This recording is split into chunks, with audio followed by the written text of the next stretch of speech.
Good morning all of you. ये है आज इलेक्ट्रिक चार्जेस एंड फील्ड का थर्ड पार्ट। जो नेक्स्ट टॉपिक है वो है कूलॉम्स लॉ।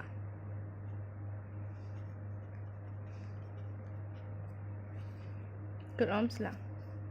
अब कूलॉम्स लॉ क्या होता है? सबसे पहले मैं आपको थोड़ा चार्ज के बारे में बता देती हूँ। जो चार्ज है उसकी डिस्कवरी किसने की थी? Benjamin Franklin. चार्ज के बारे में हम पढ़ चुके हैं सारा, लेकिन डिस्कवरी जो चार्ज है, एक चार्ज पॉजिटिव होता है और एक होता है नेगेटिव। ये चार्ज की डिस्कवरी करने वाले सबसे पहले साइंटिस्ट कौन थे? बेंजामिन फ्रैंकलिन थे। यानी इसी चीज़ को वो प्रूफ नहीं, इसी चीज़ को वो रिटर्न में नहीं बता पाए थे। और रिटर्न में सबसे पहले चार्ज को किसने बताया था? कूलॉम्स लॉ ने बताया। कूलॉम्स जो साइंटिस्ट थे उन्होंने बताया था। तो इसलिए जो चार्ज का जो पूरा कंसेप्ट है वो अच्छे से रिटर्न में देने के लिए तो सारा क्रेडिट, चार्ज का जो भी क्रेडिट था वो सारा किसको मिल गया था? कूलॉम्स को मिल गया था। लेकिन अगर आपको ऑप्शन में ये मिले कि चार्ज की डिस्कवरी किसने की थी, एक ऑप्शन हो बेंजामिन और एक हो कूलॉम्स, तो आपको फर्स्ट प्रायोरिटी किसको देनी है? बेंजामिन फ्रैंकलिन को देनी है। अगर ये ना हो तो आप इस पर टिक कर सकते हैं। अब है कूलॉम्स लॉ। कूलॉम्स लॉ क्या होता है? कूलॉम्स लॉ ने बताया था कि कोई भी दो चार्ज बॉडी हैं, दो पॉइंट चार्ज बॉडीज हैं, इस पे Q1 चार्ज है, इस पे Q2 चार्ज है, दोनों के बीच में डिस्टेंस कितनी है? R डिस्टेंस है। तो इन्होंने बताया था कि जो दोनों चार्ज बॉडी हैं इनके जो फोर्स होगा वो डायरेक्टली प्रोपोर्शनल रहेगा किसके? प्रोडक्ट ऑफ चार्ज के। और इन्वर्सली प्रोपोर्शनल किसके हो जाएगा? Square of distance between them. यानी दो पॉइंट चार्ज हमारे पास में, इन दोनों के बीच का जो डिस्टेंस है उसके इन्वर्सली प्रोपोर्शनल रहेगा स्क्वायर ऑफ डिस्टेंस के। यानी इसको हम कैसे लिखेंगे? मैं लिख के दे देती हूँ आपको। क्या हो जाएगा? The force of interaction. Interaction का मतलब हो सकता है अट्रैक्शन भी हो सकती है और रिपल्सन भी हो सकती है। कि मैंने आपको बताया था कि जो लाइक चार्जेस हुए ऑलवेज क्या करेंगे? Repel each other, and unlike charges are always attract each other.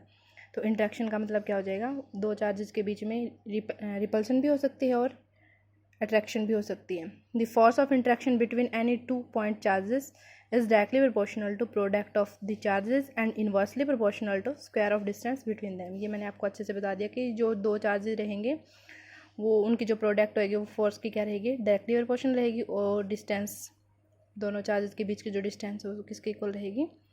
Square of distance, inversely proportional to square of distance between them. इसी को हम अच्छे से लिख लेते हैं। इसको कैसे लिखेंगे हम? Suppose two point charge, notes आपको यहीं से बनाने हैं। Charges Q1 and Q2 and separated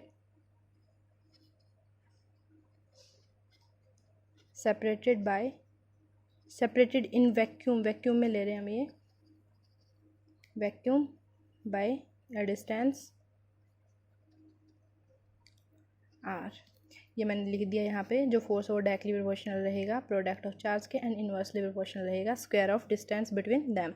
अब इसी को हम कंबाइन करके लिखेंगे, क्या आ जाएगा? F proportional to Q1 Q2 upon R square. अब ये जो प्रोपोर्शनलिटी है इसको साइन जब रिमूव करते हैं तो यहाँ पे क्या लगाते हैं? हम एक कांस्टेंट लगाते हैं। तो F इज इक्वल टू हमने लिख दिया K Q1 Q2 upon R square. अब जो ये K लिया हमने, इस K को क्या बोलते हैं? प्रोपोर्शनलिटी कांस्टेंट तो है ही, इसके साथ में हम इसको क्या बोल सकते हैं? इसके साथ में हम इसको बोल सकते हैं इलेक्ट्रोस्टैटिक फोर्स कांस्टेंट। और जो ये K है इसकी वैल्यू किसके ऊपर डिपेंड करेगी? जो K है ये, it depends on nature of medium and nature of medium separating the charges. दो चार्जेस के बीच का जो मीडियम रहेगा उसके ऊपर ये डिपेंड करेगी। इसके बाद में इस K की वैल्यू कितनी होती है? ये जो K है ये कांस्टेंट लिया हमने, इस K की वैल्यू कितनी होती है? 1/4 पाई एप्सिलॉन नोट। ये जो एप्सिलॉन नोट है ये मैं अभी बताऊंगी आपको क्या होता है। न्यूमेरिकल में इस K की वैल्यू कितनी होती है? 9 × 10⁹ और यूनिट होती है इसकी न्यूटन मीटर स्क्वायर पर कूलॉम्ब स्क्वायर। ये यूनिट भी आगे थोड़ी देर में डिस्कस करेंगे हम इसके बारे में भी। अभी हमने यहाँ पे एक चीज़ पढ़ी, जो एप्सिलॉन है ये क्या होता है, इसको हम बोलते हैं एब्सोल्यूट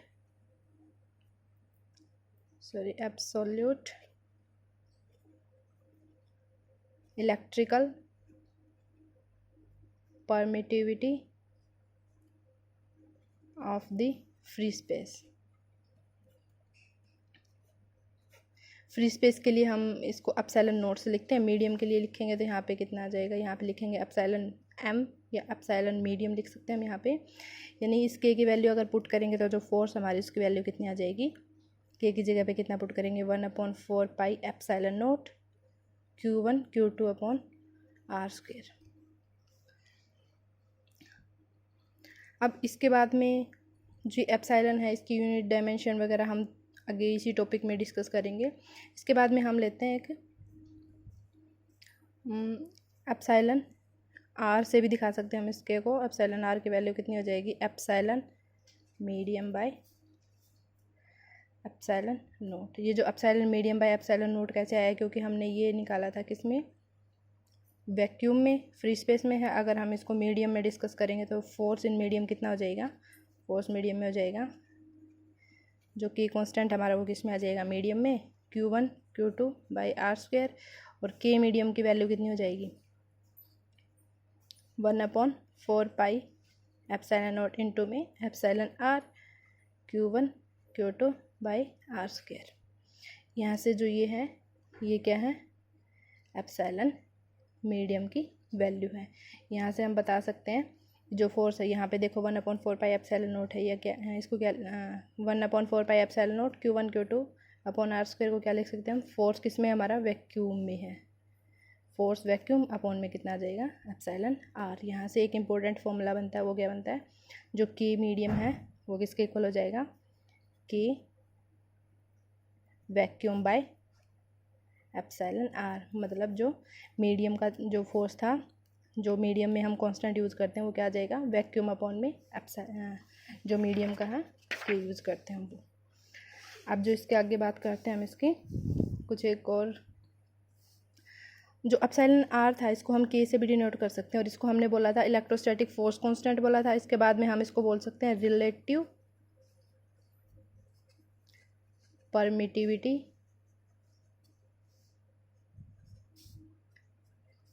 परमिटिविटी एंड इसको बोल सकते हैं,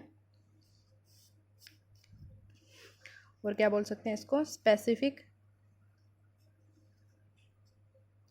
परमिटिविटी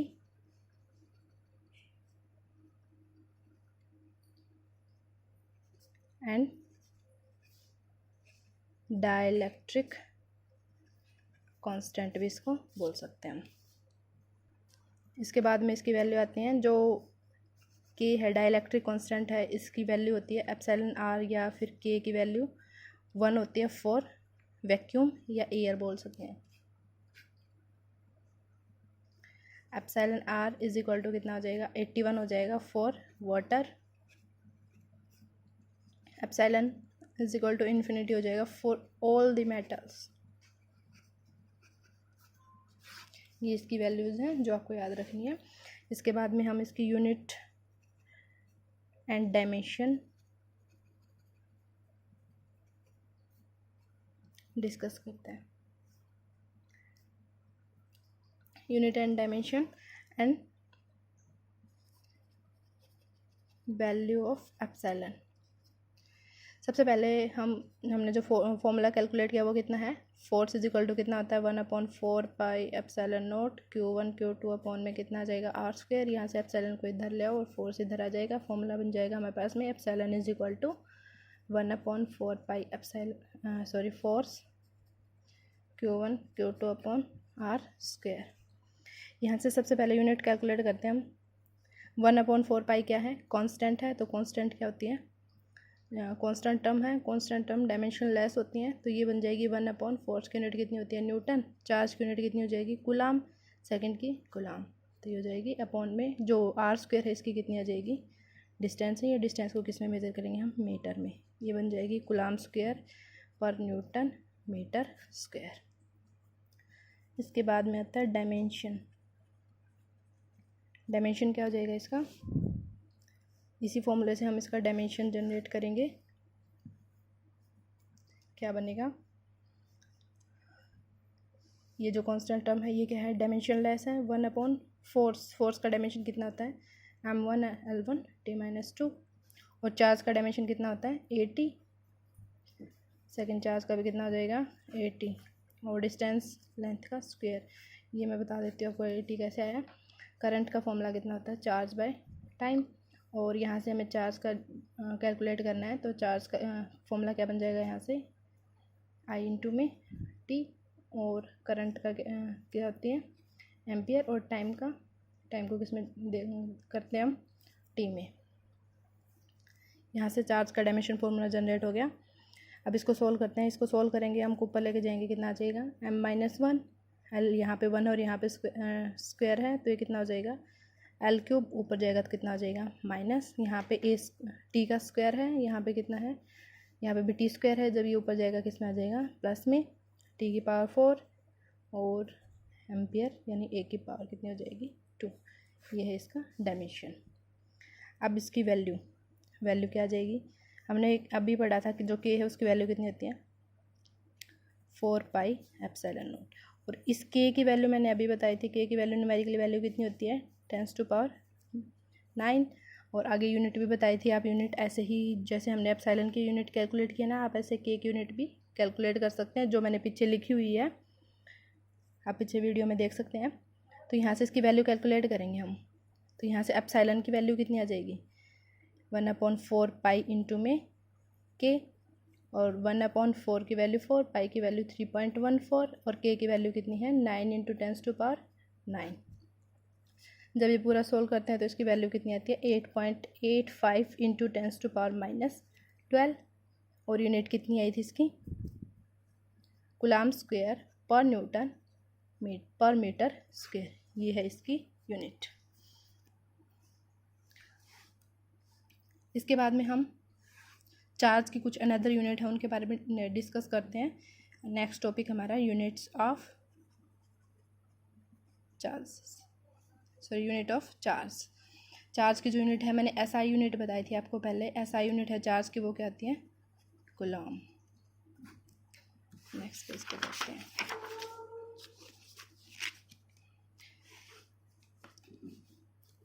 इसके बाद में हमने सपोज कर लिया कि हमारे पास में फॉर्मूला क्या आया था, 1/4πε0 Q1 Q2/R²।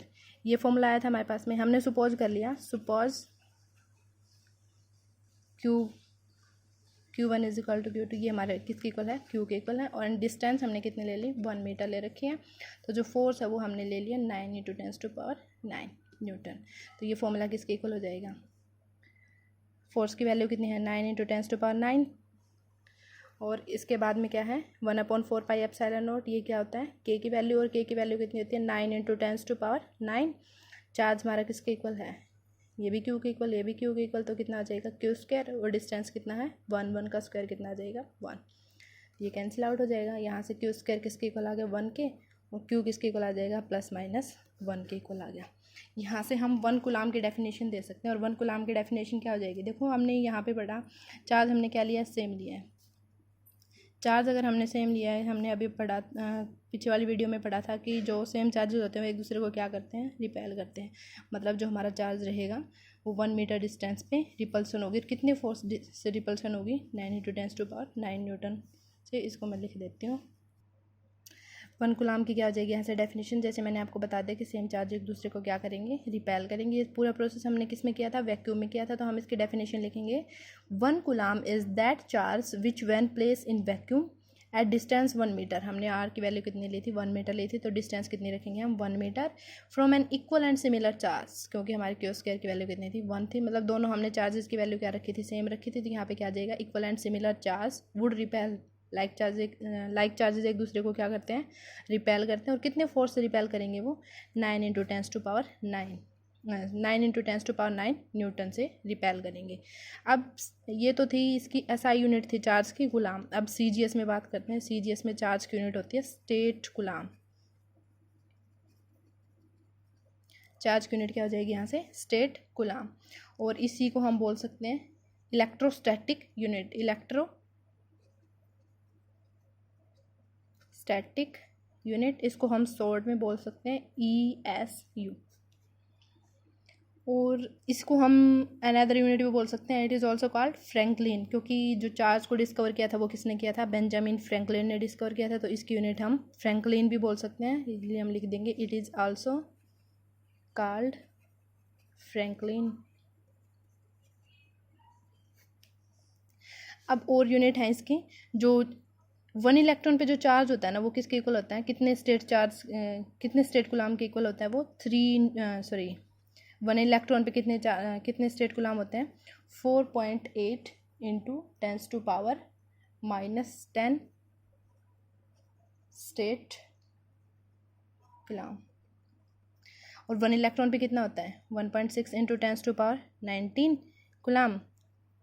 यहाँ पे कितना आ जाएगा, 4.8 इंटू 10⁻⁻10 स्टेट कूलाम। तो 1 कूलाम पे कितना हो जाएगा, इसको इससे डिवाइड करेंगे, कितनी आ जाएगी वैल्यू, 3 इंटू 10⁻9 स्टेट कूलाम। ये वैल्यू आपको याद रखनी है, इम्पोर्टेंट वैल्यू है। इसके बाद में एक और इसकी अनदर यूनिट होती है इलेक्ट्रोमैग्नेटिक यूनिट। इलेक्ट्रोमैग्नेटिक यूनिट, जो इलेक्ट्रोमैग्नेटिक यूनिट है वो किसके इक्वल होती है, 3 इंटू 10⁻10 इलेक्ट्रोस्टैटिक यूनिट। ये वैल्यूज हैं, ये आपको याद रखनी है। आई होप आपको इतना समझ में आ गया होगा। इसका जो नेक्स्ट पार्ट होगा उस पे हम इस टॉपिक पे जो भी जितने भी न्यूमेरिकल्स बनते हैं वो नेक्स्ट पार्ट में सारे न्यूमेरिकल्स हम इसके सॉल्व करेंगे। नोट्स आपको यहाँ से ही बनाने हैं। Thank you.